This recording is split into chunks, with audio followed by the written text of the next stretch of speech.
Sa ngalan ng Ama, ng Anak, at ng Espiritu Santo. Amen. Ang pagpapala ng ating Panginoong Jesucristo, ang pag-ibig ng Diyos Ama, at ang pakikipagkaisa ng Espiritu Santo, naway sumainyong lahat. At sumainyo rin. Mga kapatid, aminin natin ang ating mga kasalanan upang tayo maging marapat gumanap sa banal na pagdiriwang.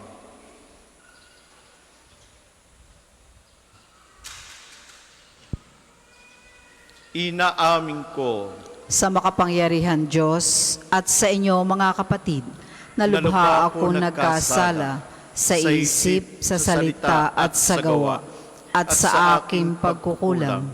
Kaya isinasamo ko sa mahal na Birheng Maria, sa lahat ng mga anghel at mga banal, at sa inyo mga kapatid, na ako'y panalangin sa Panginoong ating Diyos. Kaawaan tayo ng makapangyarihan Diyos, patawarin tayo sa ating mga kasalanan at patnubayan tayo sa buhay na walang hanggan. Amen. Panginoon, kaawaan mo kami.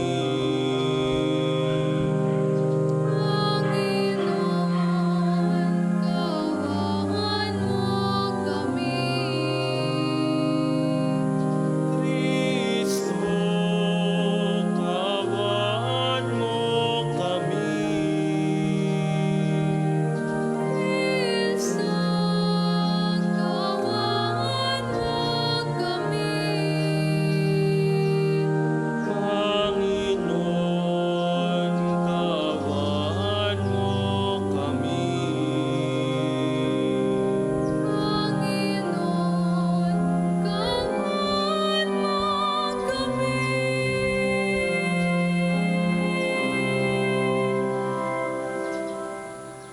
Manalangin tayo.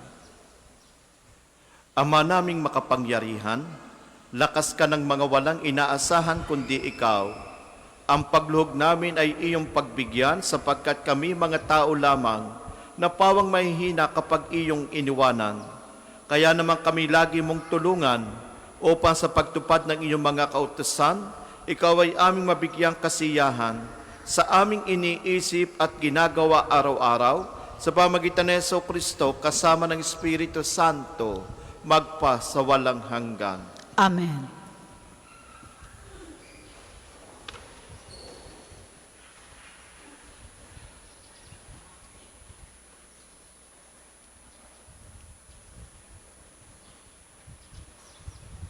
Pagbasa mula sa ikalawang aklat ng mga hari.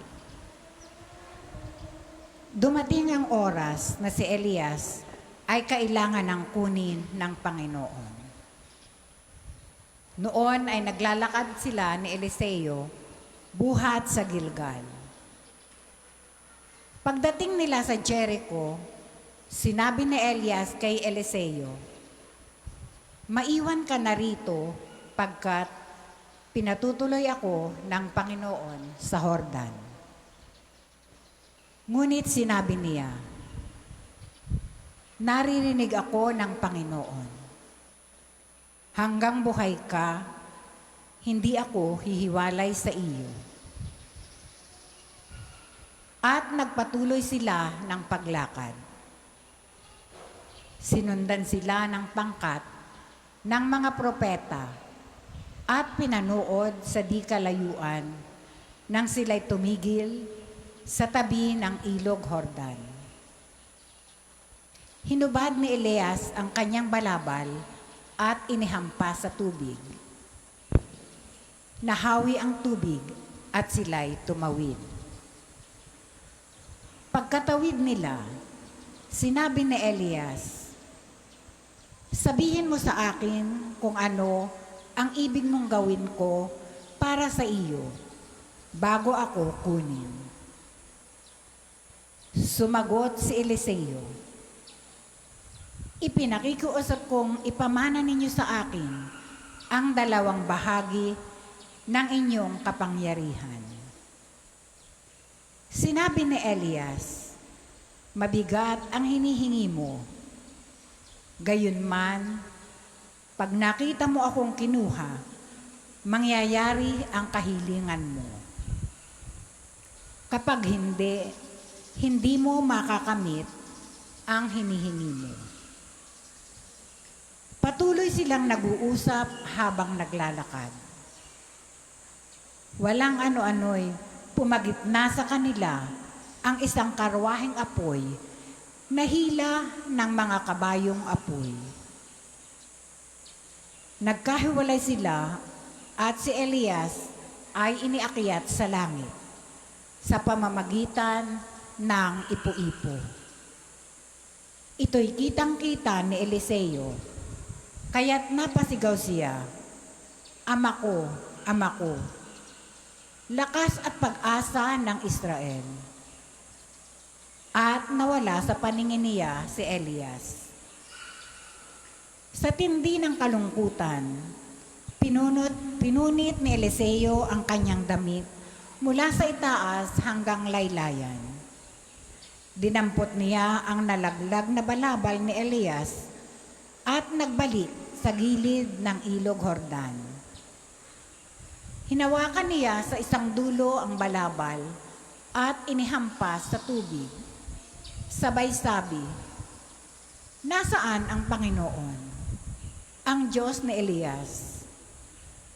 Nahawi ang tubig at siya'y tumawid. Ang salita ng Diyos. Salamat sa Diyos. Salmon tugunan, magpakatatag ang tanang, may tiwala sa may kapal. Magpakatatag ang tanang, may tiwala sa may kapal. Poon, ang pagpapala mo'y iyong ilaan. Sa mga anak mong may takot na taglay. Kagilagilalas malasin ninuman ang pagkalimanga mo sa mga hinirang, nangangatiwala sa iyong pagmamahal. Magpakatatag ang tanang, may tiwala sa may kapal. Iyong kinalinga at iningatan mo, laban sa adhika ng masamang tao. Sinala sa ligtas na dakong kublihan upang di hamakin ng mga kaaway. Magpakatatag ang tanang, may tiwala sa may kapal. Mahalin ang poon ng mga hinirang, ng lahat ng tapat na mga nilalang. Ang tapat sa kanya'y ay iniingatan, ngunit ang palaloy pinarurusahan. Magpakatatag ang tanang, may tiwala sa may kapal. Magsitayo po ang lahat.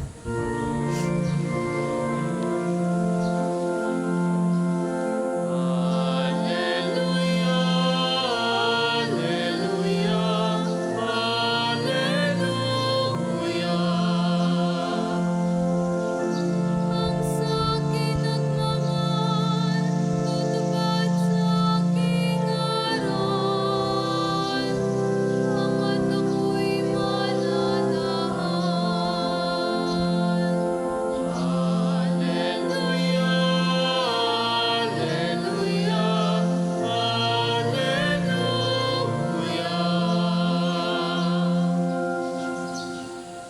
Sumayin niyo ang Panginoon. At sumayin niyo rin Ang pagpapahayag ng mabuting balita ng Panginoon ayon kay San Mateo. papuri sa iyo, Panginoon.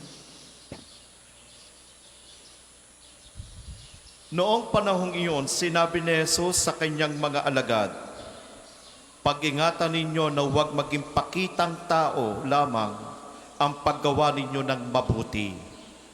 Kapag ganyan ang ginawa ninyo, wala kayong matatamong gantimpala buhat sa inyong amang nasa langit. Kaya nga, kapag naglilimos ka, huwag mo nang makaingay ito, katulad ng ginagawa ng mga mapag-imbabaw doon sa sinagoga at sa mga lansangan. Ginagawa nila ito upang purihin sila ng mga tao. Sinasabi ko sa inyo, tinanggap na nila ang kanilang gantimpala. Ngunit kung naglilimos ka, Huwag mo nang ipaalam ito kahit sa inyong mga pinakamatalik na kaibigan upang malihim ang inyong pagdilimos.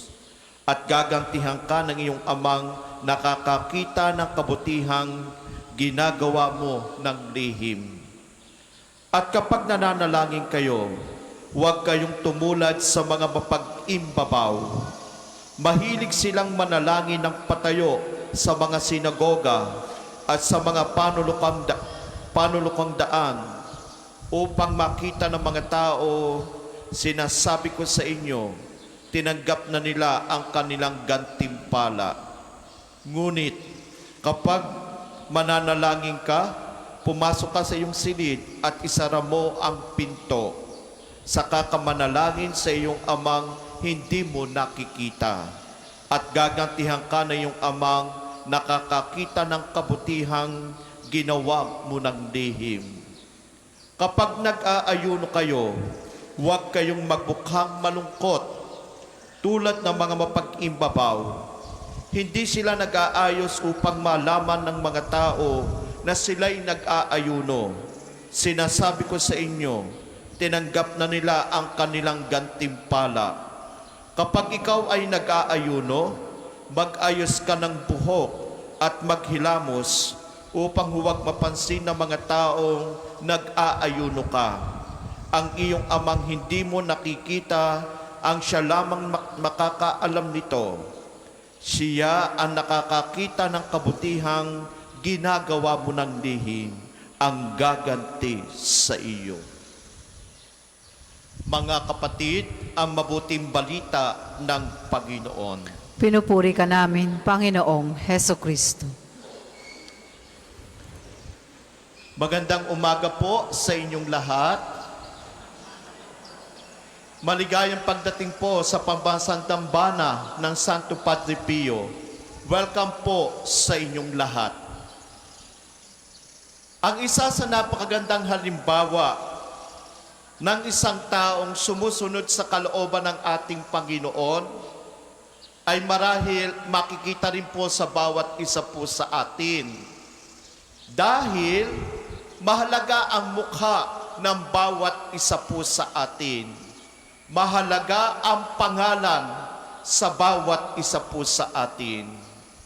Pag ang pangalan ay may magandang mukha, ibig sabihin, ang taong pinagkakalooban ng ating Panginoon ay isang mukha na kung saan ibinibigay ng ating Panginoon ang lahat ng ating kahilingan.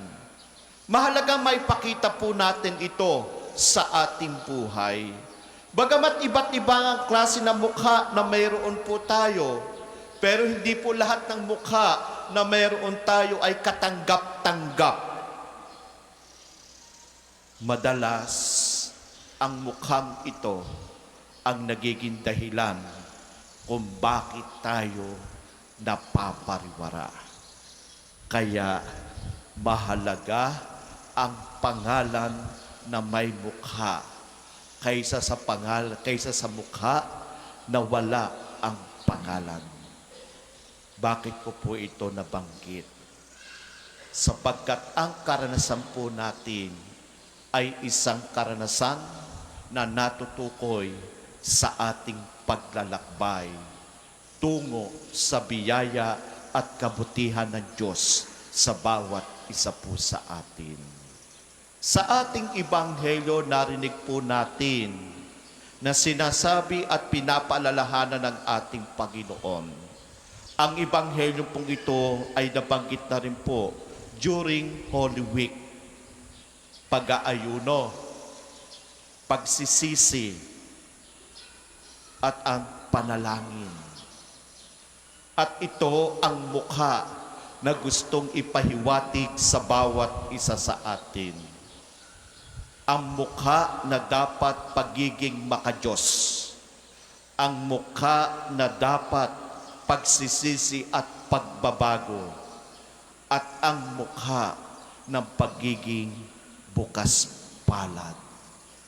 At ang tatlong ito, marahil ang bawat isa po sa atin ay mayroong kalakip na kagandahan at kabutihan ng Diyos sa bawat isa po sa atin. Ang pagiging makadiyos ay isa sa pamamaraan para makita po natin ang kanyang pagpapala sa bawat isa po sa atin. Kaya yung mukha ng pagiging makadiyos, huwag nating gagamitin sa mga ikapapahamak po natin. Sapagkat minsan ang tao, mataas ang tingin sa sarili.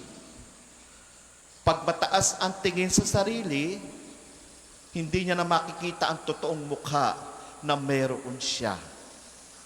Kaya nga po minsan, delikado ang sobrang pagtingin sa kanyang sarili.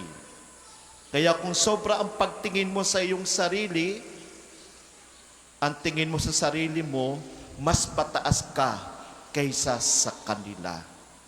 Ito ba yung mukha na gusto mong i-share sa iyong kapwa? Dahil ang mukha ng pagiging makadiyos ay isang mukha na nakikita ng iyong mga kasama na pag ikaw ay kasama nila, sila ay masaya. Pagkasama mo ang mga tao, nakapagbibigay ng inspirasyon para sa kanila. Pagkasama kanila, nararamdaman nila ang gaan ng loob mo. Ang gaan ng loob pagkasama mo siya. Kaya nga po ang isang makadiyos ay isang mukha na kailanman ay hindi mawawala. At kahit naman po tayo bilang isang Kristiyano, dapat i-claim po natin na tayo ay makadiyos. Kasi kung tayo ay makadiyos, sa pagiging makadiyos, makikita ang kanyang imahin. Hindi lang sa ating mukha, kundi sa ating ginagawa.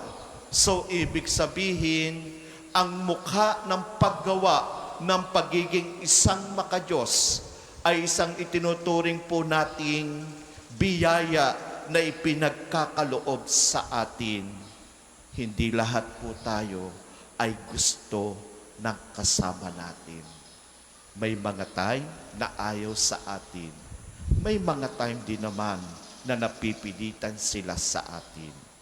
Kaya mas maganda ang ating gawin ay ang mukha ng pagiging makadiyos. Dahil yung mga hindi nagiging makadiyos ay nagiging makadiyos dahil sa ginagawa mo sa kanila.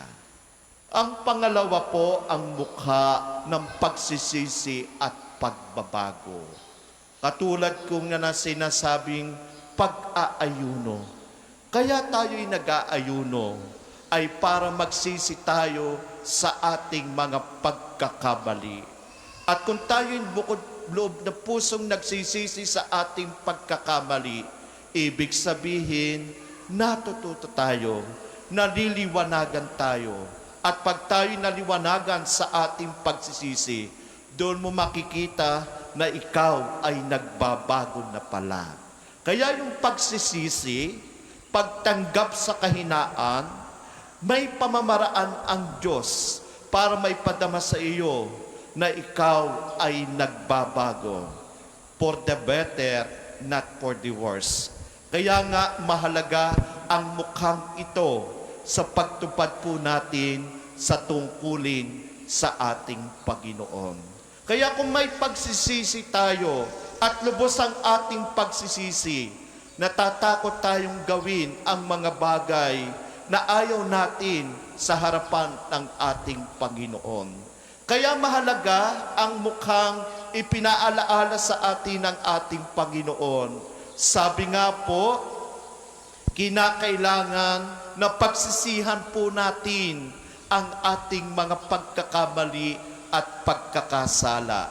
Sabi nga po, kung ikaw ay mananalangin, hindi kinakailangan ng maraming salita, hindi kinakailangang ipakita sa kanila, kundi ang sinasabi ng Panginoon, magpasok ka sa iyong kwarto at doon ka manalangin. Ano bang ibig sabihin nito? bawat isa po sa atin, every time we pray at natouch tayo sa panalangin, unti-unti nababago ang ating mga iniisip.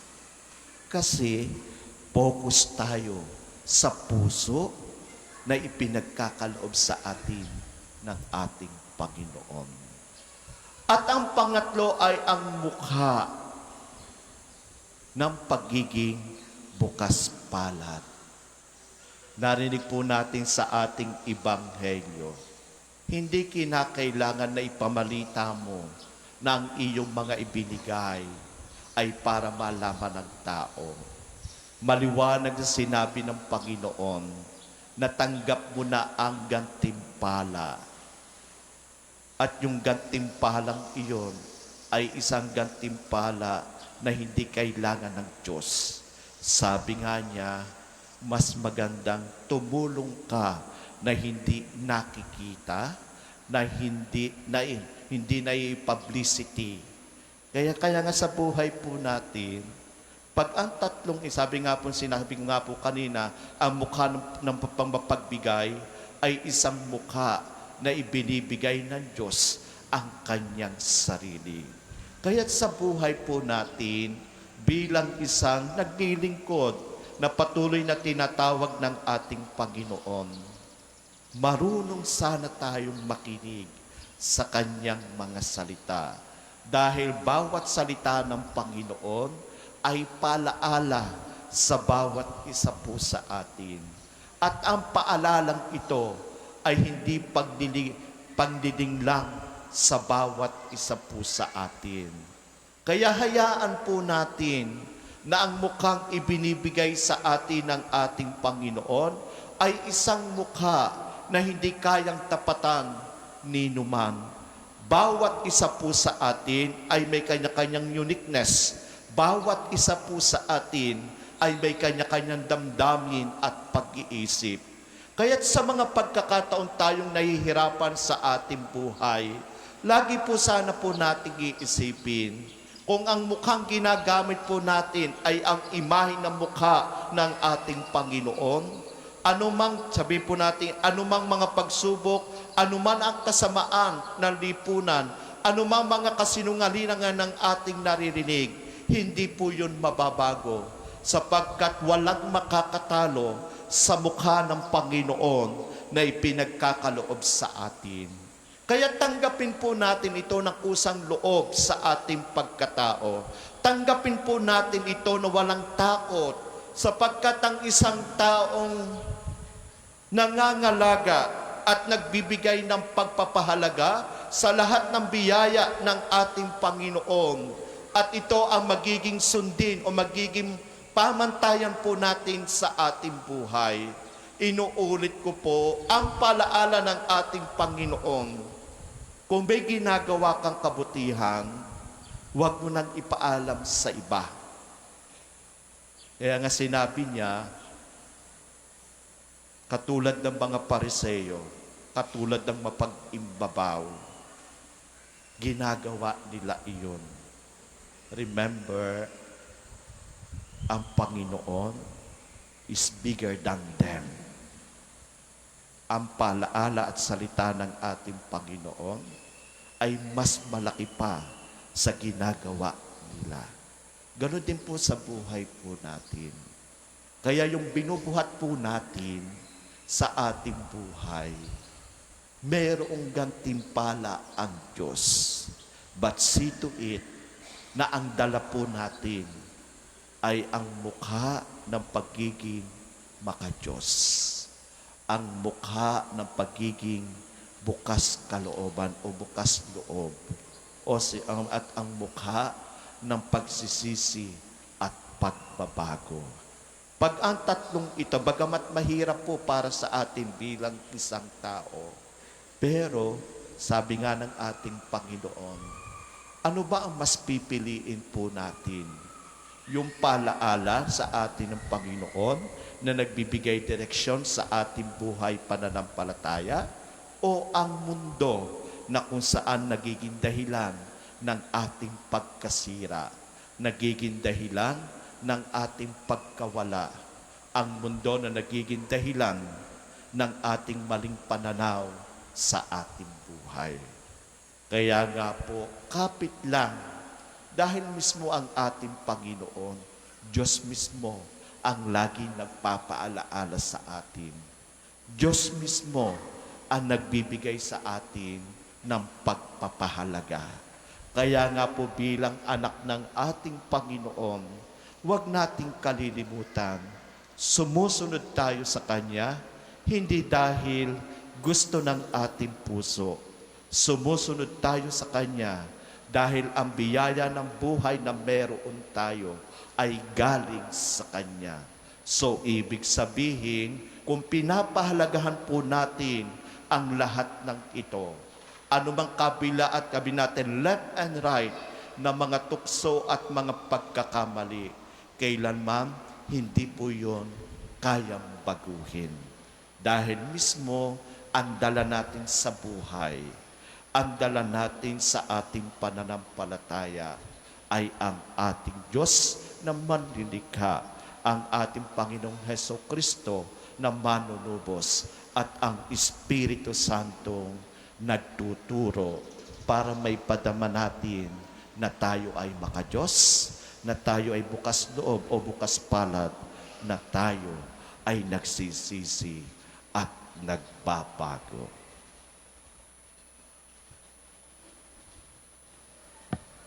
Para po sa maghahandog ng sobre, pakihulog na lamang po sa busli.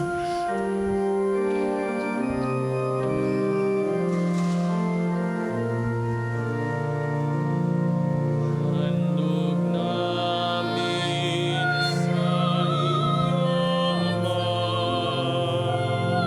ang tinapay at alak na ito.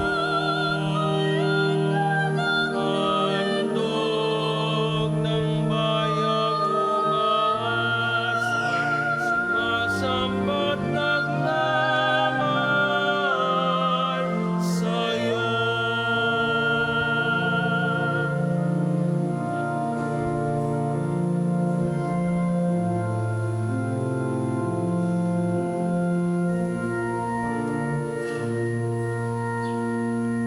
Magsitayo po ang lahat. Manalangin kayong mga kapatid upang paghahain natin kalugdan ng Diyos, amang makapangyarihan.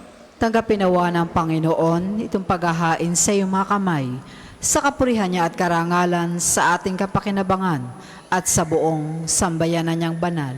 Manalangin tayo, Ama naming lumikha, kami ginawa mong may angking katauhan na dapat pakainin at pangalagaan at iyong dinudulutan ng banal na pakikinabang. Ipagkaloob mo kami huwag magkulang sa mga inuukol mo sa aming kapakanan sa pamagitan ng Jesucristo kasama ng Espiritu Santo magpa sa walang hanggan. Amen. Sumainyo ang Panginoon. At sumainyo rin. Itaas sa Diyos sa inyong puso at diwa. Tinaas na namin sa Panginoon. Pasalamatan natin ang Panginoong ating Diyos. Marapat na siya ay pasalamatan. Ama naming makapangyarihan, tuling ang marapat na ikaw ay aming pasalamatan. Pinagbibigyan mong ito'y aming maihayag kahit na ito'y walang anumang maidaragdag. Sa kadakilaan sa iyo ay likas. Sa pagpupuri namin ang nakikinabang ay kami rin iyong pinakikiharapan sa pamagitan ng iyong anak na minamahal. Kaya kaysa ng mga anghel na nagsisiawit ng papuri sa iyo na walang humpay sa kalangitan, kami nabubunyi sa iyong kadakilaan.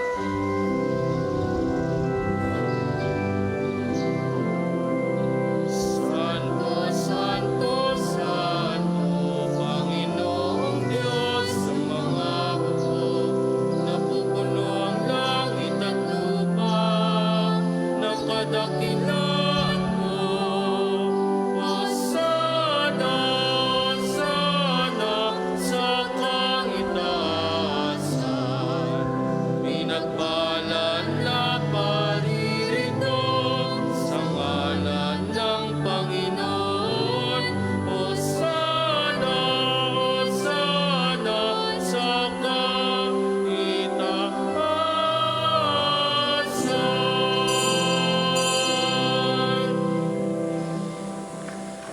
Ama naming banal, ikaw ang bukal ng tanang kabanalan. Kaya't sa pamagitan ng iyong Espiritu, gawin mong banal ang kaloob na ito upang para sa amin maging katawan at dugo ng aming Panginoong Heso Kristo. Bago niya pinagtiisan ko sa loob na maging handog, hinawakan niya ang tinapay, pinasalamatan kanya, pinagati-hati niyon, iniabot sa kanyang mga alagad at sinabi, tanggapin ninyo lahat ito at kanin. Ito ang aking katawan na ihahandog para sa inyo.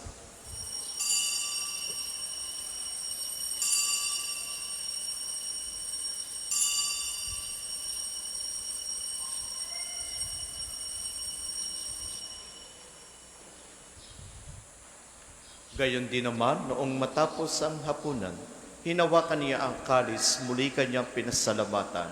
Iniabot niya ang kalis sa kanyang mga alagad at sinabi, tanggapin ninyo lahat ito at inumin. Ito ang kalis ng aking dugo, ng bago at walang hanggang tipan. Ang aking dugo na ibubuhos para sa inyo at para sa lahat sa ikapagpapatawad ng mga kasalanan. Gawin ninyo ito sa pag-alaala sa akin.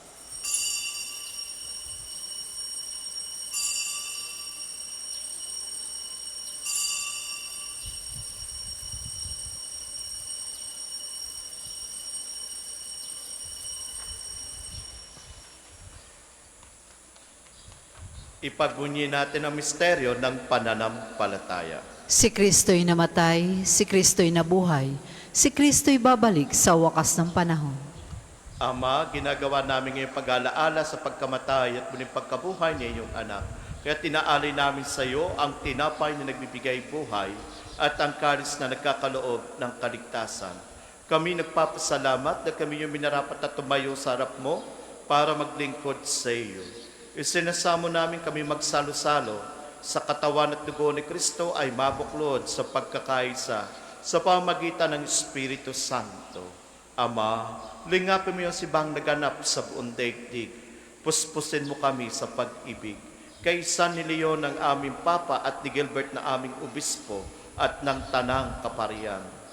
Alalahanin mo rin ang mga kapatid naming nahimlay na may pag-asang sila'y muling mabubuhay. Gayon din ang lahat ng mga pumanaw. Kaawaan mo sila at patuloyin sa iyong kaliwanagan. Kaawaan mo at pagindapati kaming lahat na makasalo sa iyong buhay na walang wakas. Kaysa ng mahal Birheng Maria na ina ng Diyos, ni San Jose ng kanyang kalisinisang esposo, kaysa ng mga apostol at ng lahat ng mga banal na namuhay dito sa daigdig ng kalugod-lugod sa iyo. May pagdiwang nawa namin ang pagpupuri sa ikararangal mo sa pamagitan ng anak na aming Panginoong Heso Kristo.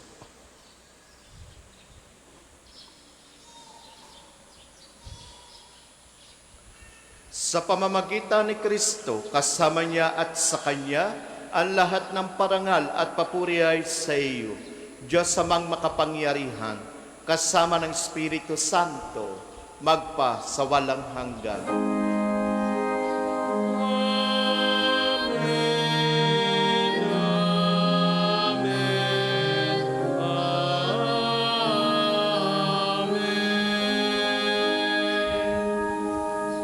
Bilang sambayan ng Kristiyano na binuo ng ating Panginoong Yeso Kristo sa kanyang ngalan, awitin natin na lakas loob ang panalangin itinuro sa atin.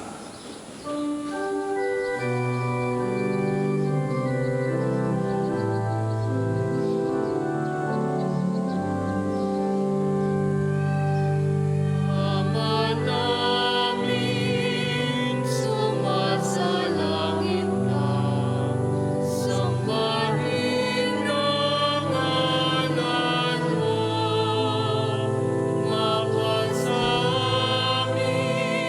ang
namin kami adya sa lahat ng masama, pagkalooban ng kapayapaan araw-araw, iligtas sa kasalanan at ilayo sa lahat ng kapahamakan, samantalang aming pinananabikan ang dakilang araw na nagpapahayag ng tagapagligtas naming si Hesu Kristo. Sapagkat iyong kaharian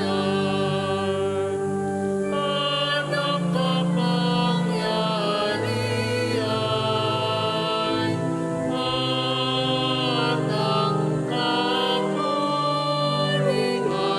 magpakailanman. Amen. Panginoong Heso Kristo, sinabi mo sa iyong mga apostol, kapayapaan ang iniiwan ko sa inyo. Ang aking kapayapaan ang ibinibigay ko sa inyo. Tunghayan mo ang aming pananampalataya at huwag ang aming pagkakasala. Pagkalooban mo kami ng kapayapaan at pagkakaisa ayon sa iyong kalooban, kasama ng Espiritu Santo, magpa sa walang hanggan. Amen. Ang kapayapaan ng Panginoon ay laging sumainyo. At sumainyo rin. Mga kapatid, may ngiti po sa ating mga labi, magbigayan po kayo ng kapayapaan sa isa't isa. Kapayapaan po sa bawat isa. Kordero ng Diyos, nag-aalis ng mga kasalanan ng sanlibutan, maawa ka sa amin. Kordero ng Diyos, nag-aalis ng mga kasalanan ng sanlibutan, maawa ka sa amin. Kordero ng Diyos, nag-aalis ng mga kasalanan ng sanlibutan, pagkaloob mo sa amin ang kapayapaan.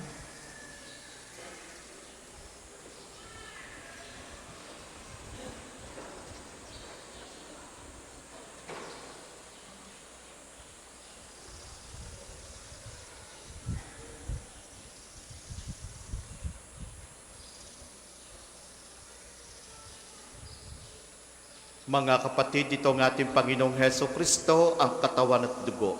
Ito ang kordero ng Diyos, ito nag-aalis ng mga kasalanan sa sanlibutan, mapalad ang inaanyayahan sa kanyang piging. Panginoon, hindi ako karapat-dapat na magpatuloy sa iyo, ngunit sa isang salita mo lamang ay gagaling na ako.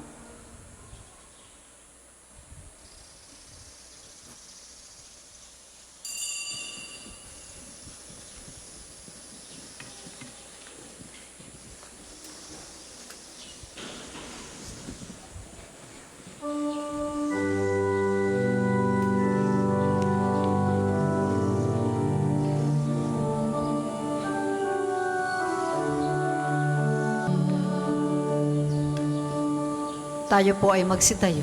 Manalangin tayo. Ama naming mapagmahal, ang pinagsaluhan namin banal na pakikinabang na nagpapahiwatig ng iyong pakikiisa sa tanang narito nakikipagdiwang ay magdulot nawa ng pagkakaisa sa iyong sambayanan sa pamamagitan ni Hesus Kristo kasama ng Espiritu Santo magpa sa walang hanggan. Amen. Sama-sama po nating dasalin ang panalangin na pagtitiwala kay Santo Padre Pio. Padre Pio, taga Petrolcina, mongheng banal, pintakasing santo na milenyong kasalukuyan, gabay namin sa pagtahak sa landasing makalangit, takbuhan sa pangailangan, huwaran ng pagtitiis. Sa iyo namin inilalapit aming mga kagipitan, sa iyo po ibinibilin kalusugan at kabuhayan. Banggitin ng tahimik ang mga personal na kahilingan.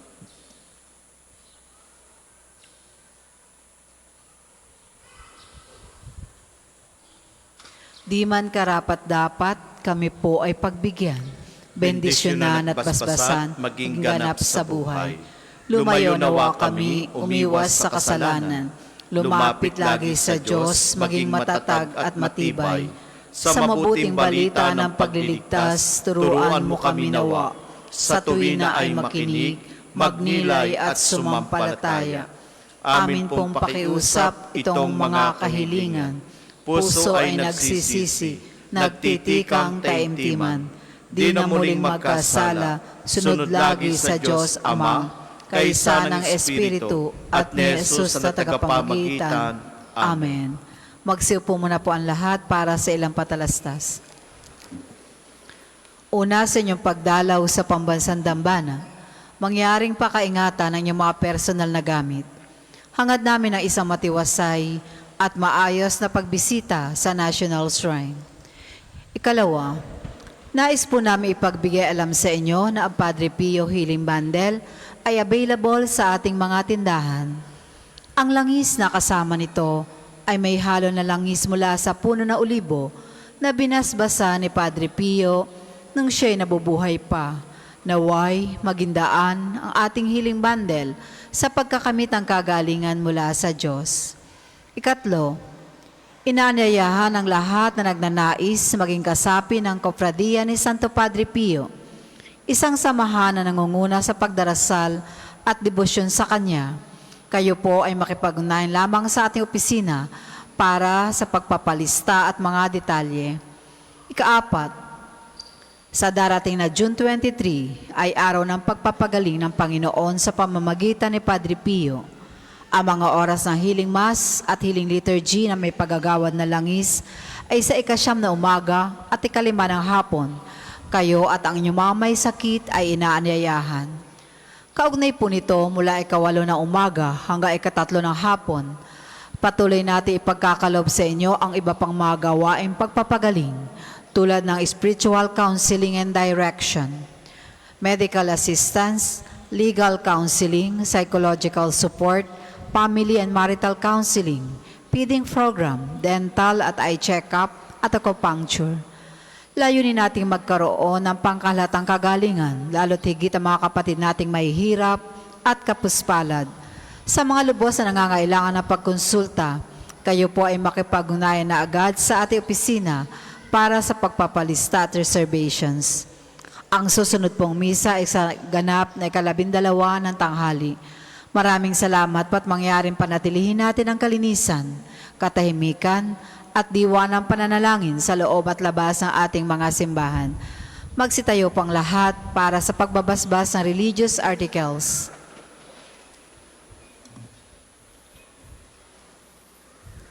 Mga kapatid, manalangin tayo sa Diyos sa mga makapangyarihan upang tayo maging kawangis ni Kristo sa taimtim na pagdalangin sa tulong ng mga larawan at dasalan. Manalangin tayo. O Diyos, Ikaw ang bukana lahat ng pagpapala at biyaya. Ibos mo yung bendisyon sa mga gamit na ito sa pananalangin, mga rosaryo, imahin at dasalan na nagpapalaanan iyong kabutihan, kabanal at pagmamahal sa amin, upang ang lahat na dumulog at magdasal gamit ang mga ito ay magtamo niyang awa at biyaya. Lobin mong tularan namin ang kabanal at aral ni Kristo at ng mga santo, magpa sa walang hanggan. Amen. Ama namin, sumasalangit ka. Sambahin ang ngalan mo. Mapasa amin ang kaharian mo. Sundin ang loob mo dito sa lupa para nang sa langit. Bigyan mo kami ngayon ng aming kakanin sa araw-araw at patawarin mo kami sa aming mga sala para nang pagpapatawad namin sa nagkakasala sa amin. At huwag mo kaming ipahintulot sa tukso at iadya mo kami sa lahat na masama. Amen. Aba, Ginoong Maria, napupuno ka ng grasya, ang Panginoon Diyos ay sumasa iyo. Bukod kang pinagpala sa babaeng lahat, at pinagpala naman ang iyong anak na si Jesus. Santa Maria, Ina ng Diyos, panalangin mo kaming makasalanan, ngayon at kung kami mamamatay. Amen. Papuri sa Ama, sa Anak at sa Espiritu Santo, kapara noong una, ngayon at magpasawalang hanggan. Amen. Papuri sa Ama, sa Anak at sa Espiritu Santo, kapara noong una, ngayon, at magpasawalang hanggan. Amen. Papuri sa Ama, sa Anak, at sa Espiritu Santo, kapara noong una, ngayon, at magpasawalang hanggan. Amen.